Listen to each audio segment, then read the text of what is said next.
birthday is days away, and if I could go back to my 20-year-old self and give some advice, these are the 29 things I will say. With patience, you can cross the sea. With impatience, you can drown in a spoon of water. If you're patient, you take the time to wisely analyze the situations in your life, the opportunities in your life, and make a calculated decision. If you are impatient, even the best opportunity will be missed or miscalculated because you're not giving yourself the emotional and mental control to make the right decision. 2, people walk around with garbage on their back. If they dump it on you, don't take it personal. I remember sitting down for lunch with an executive from the previous company that I worked with, and she was asking me, how is that you don't get upset when people get upset? And my answer to her was, I know that people come from different backgrounds and they have different situations that are happening throughout the day. They accumulate this garbage on their back, and so it happens that sometimes I am the one who they dump it on.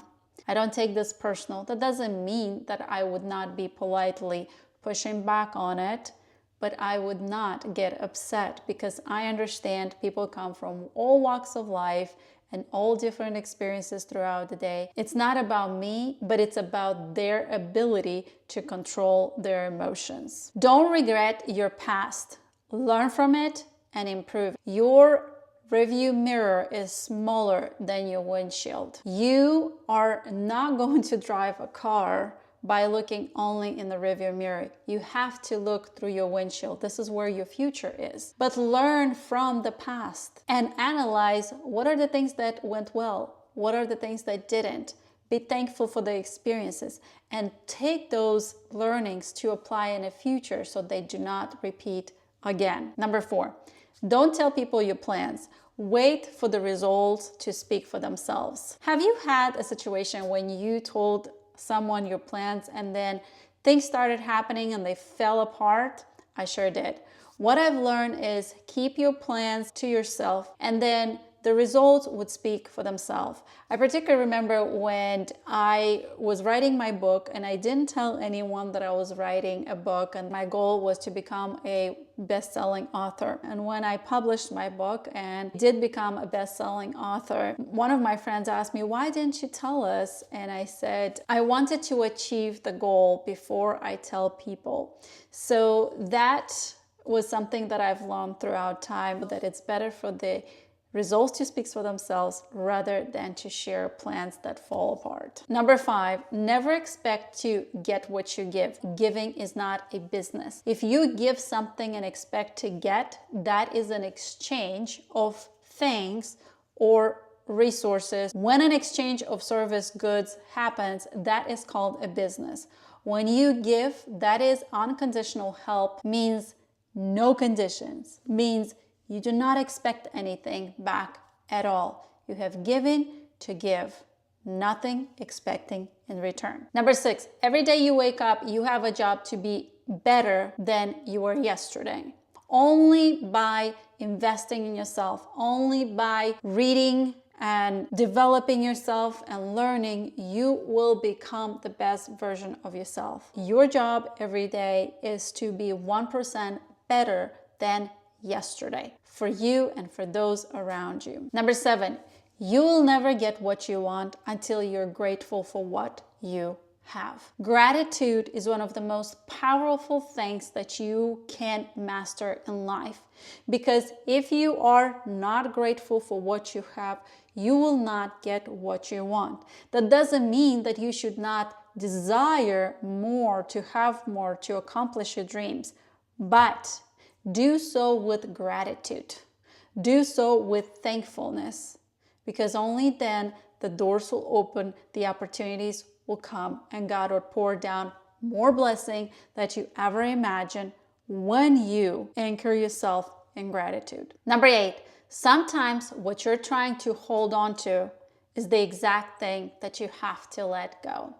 If you have been in a relationship, or if you have been in a business partnership, or you have been working on something for a long time and you're holding on because of the amount of time, effort, blood, sweat, and tears you put in it, sometimes It's better to think of it as a sunk cost and move on to the new opportunity. Number 9, if you want to buy things without looking at prices, then work without looking at the clock. I know that sounds harsh, and I know sometimes we might think that that means giving up family or giving up time with friends.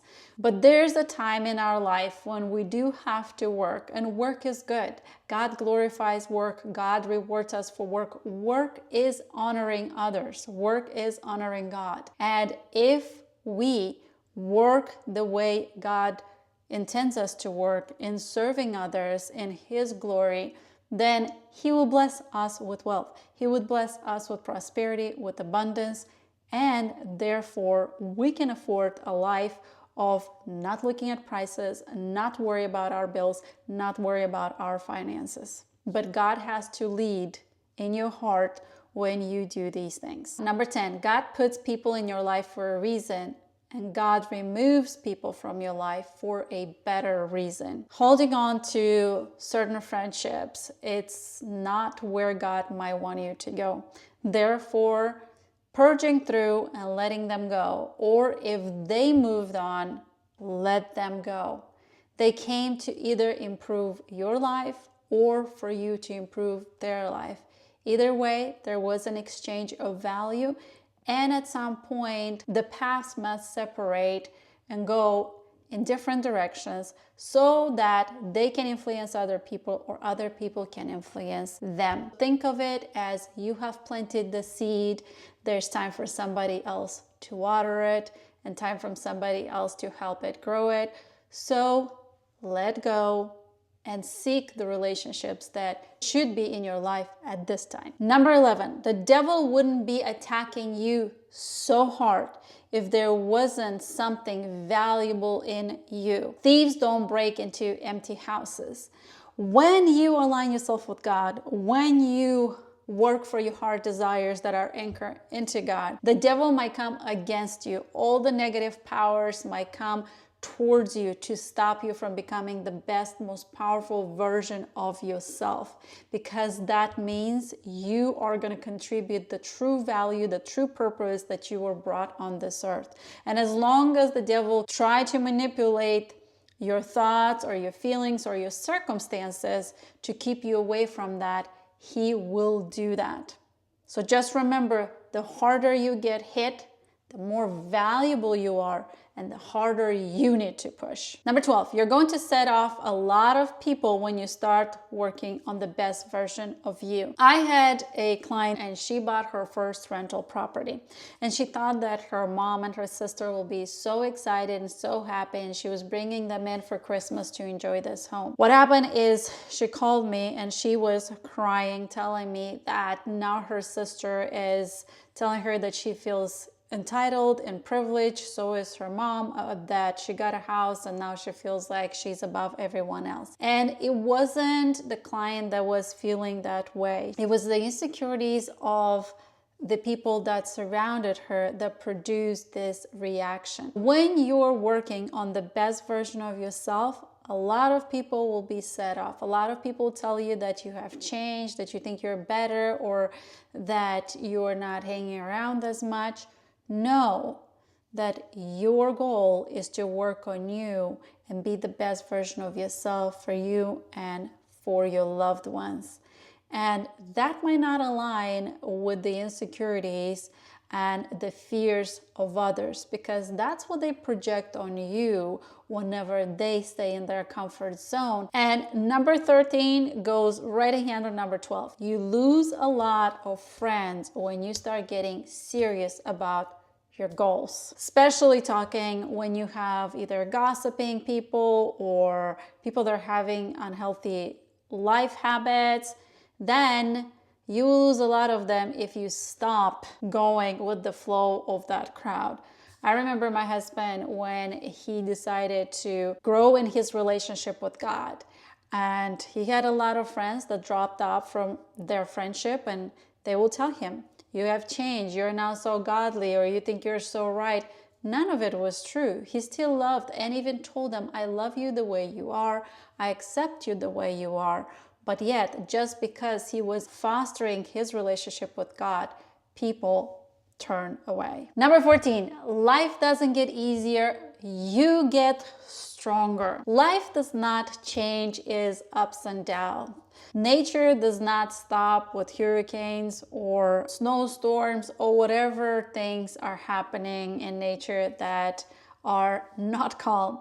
Life is always gonna come with punches and hit you either in the face or in the stomach. It's not that life gets easier, it's you who gets stronger, wiser, and better. Number 15, you are the average of the 5 people you hang around with. Choose wisely. You have to choose people that not only want you to succeed, but also celebrate your success. If you're surrounding yourself with people that are not going where you want to be, they're going to keep you there. Either you think they would or that you think you're not. You are going to be stuck there because of the mindset, the behaviors, and the actions that come by being surrounded by these people. So yes, the old adage of show me who your friends are and I'll tell you who you are, it's 100% real. Number 16, no matter how much it hurts right now, one day you will look back and realize that the struggle changed your life forever. The struggles, the difficulties, the adversities are making us better, change our life forever. You might not feel in the middle of it, but it will sure feel good after we realize how beneficial it was in our life if we choose to take the lessons learned and champion it in our life rather than become a victim. Number 17, there'll always be a reason why you meet people. It's either they come in your life to change you or you came in their life to change them. Either way, understand that people come from different backgrounds, people have different life experiences, and they are beautiful and God's divine no matter what. And don't judge a book by its cover. Allow for the relationship to happen, allow the exchange of value, and when it's time to let go, let go. Number 18, sometimes you will never know the value of a moment until it becomes a memory. Sadly, we go through life and we are so busy. We go from one hour to the other, from one day to another, from 1 month, year to another. The days are long and the years are short. Our busyness sometimes drags us through these moments and we don't realize how valuable they are until they become a memory. So shift the living in the future or the living in the past to be aware of today and truly enjoy the moments in today. You can't change the past. You can't predict the future. What you can is to enjoy the moment and live it today. Number 19, once you begin to take a note of what you're grateful for, you're going to start losing sight of what you lack. Because once you start living in gratitude, you no longer magnify the lack, the problems, the pain, or the worries. What you magnify is the thankfulness, the opportunities, the life that you have, the moments that you have today. Number 20, life is a mirror. If you don't like what you see, change who you see. You're in charge of your destiny. You're in charge of your dreams. No one is coming to save you. Take actions today. Recognize who you are today and write down who you want to be tomorrow. The difference between the two is what you need to work on, is the actions that you need to take, is the things that you need to work on yourself to get where you want to be. Number 21, the more you fear something, the more it will happen. You attract what you focus on. God says, do not fear, have faith. Always seek God's power because fear does not come from God. Fear comes from the enemy to keep you small. Number 22, fail often, fast, and forward. I wish someone would tell me that when I was 22 because what I was told is failing is bad, that you have to be perfect and you have to do everything right. But when you fail, fast, often, and forward, that's where the lessons accumulate. That's where the trial and error happens and you know what not to do faster. And you fail fast and forward and often will give you enough trials to fail when the stakes are low rather than to fail later in life when the stakes are higher. Number 23, be fueled by vision, not by fear. God says that people who don't have a vision, they perish. People who are in fear, they are lazy and wicked servants. Don't fear.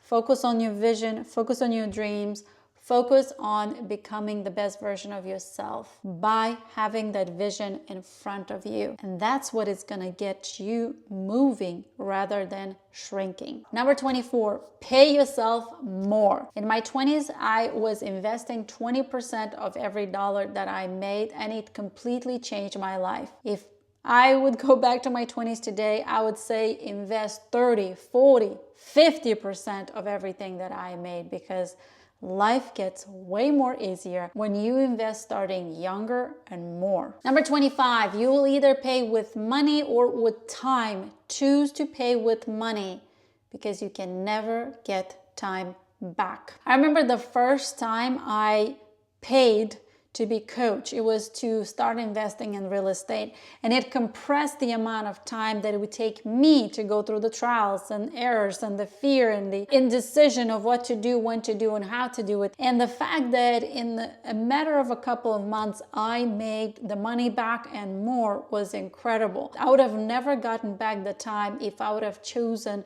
to do that myself. From that point on, I became a big believer in hiring coaching to buy time rather than spend time that I never can get back. 26, financial literacy is the ticket to financial freedom. If you are not focusing on increasing your financial literacy, there would be no financial freedom.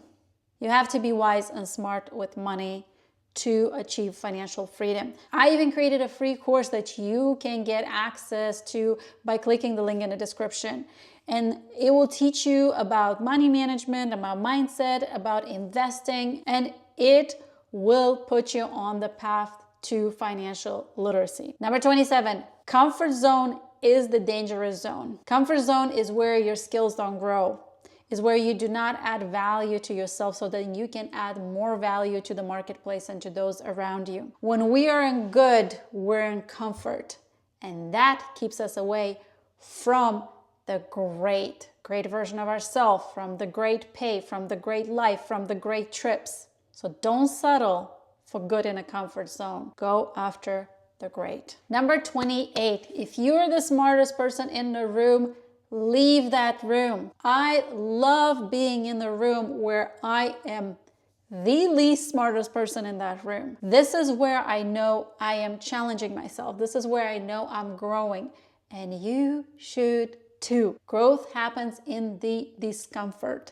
not in the comfort. Being in the room way smarter than you are is where you can go to the next step in your life. But if you're in a room where you're the smartest, then that's your ceiling. The room where you are not the smartest person in the room, that is your floor, and the ceiling is what you aspire to.